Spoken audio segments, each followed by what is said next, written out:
Agriculture and Biosystems Engineer sa inyo ba, sir? No? Sa inyo. Sa Cagayan City University.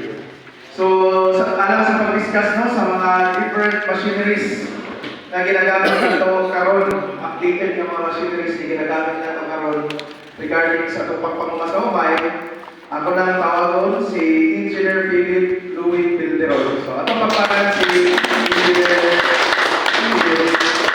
Philip Bilderol. Philip Bilderol. Engineer Philip Bilderol.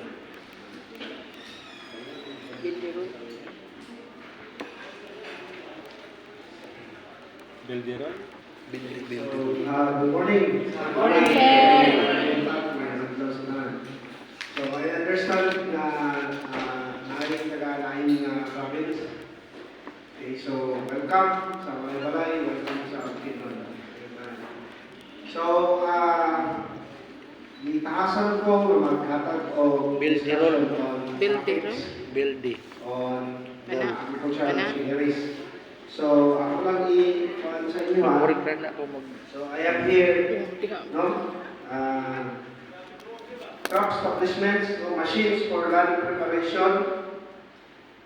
Kasi matingala mo nga, nanong kapay land prep nga, marag human naman siguro. So, sa machineries na yung ano ang focus. No? Dayon, machines for crop establishment. Dayon, we have ito ang topic, ang maging topic, ang HF 8 to 9. Then we have also topics on harvesting machines and post-harvest machines.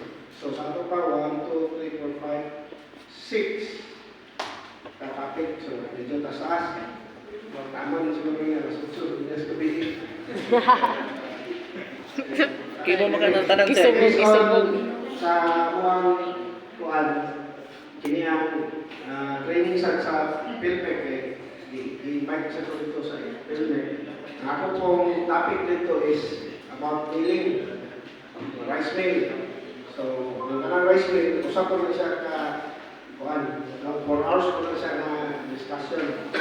Adlaw, ganyan sa land prep, tumakbo na siya sa adlaw.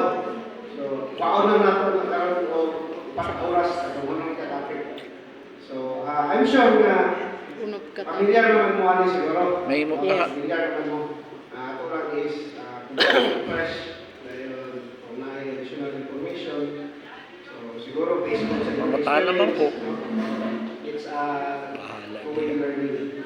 Oh, guys, mamataan na iko guys. I understand na ako ang naging dito sa amin, no? Kasi sa mga farmers, Prepare at the lang same ka time, din sila. professional, okay?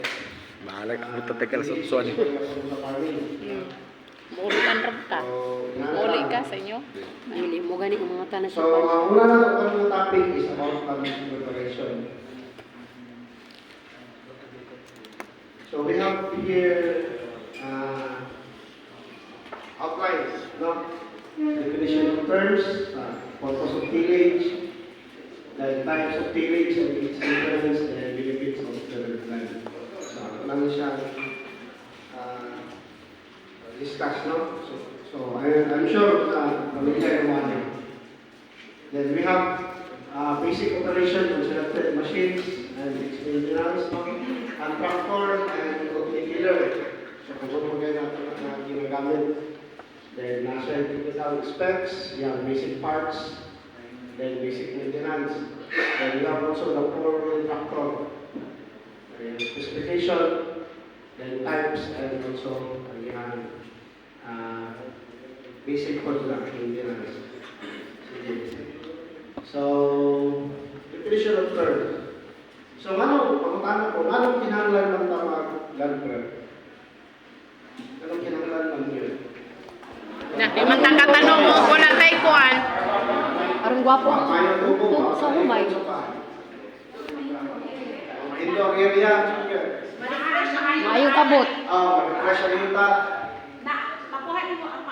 Abot, maayong abot. Okay, so makuha mo yung ani sa pagsugod. Sakto tanan, isa pa, napay professional. So, ito tanan sakto, no? Mga matay na piste. Sila i-prepare. Anong ulan sa itong mga Sir. mahimo pangalit, kita Ma'am. sana na yuta. Kwadro. Kwadro alas.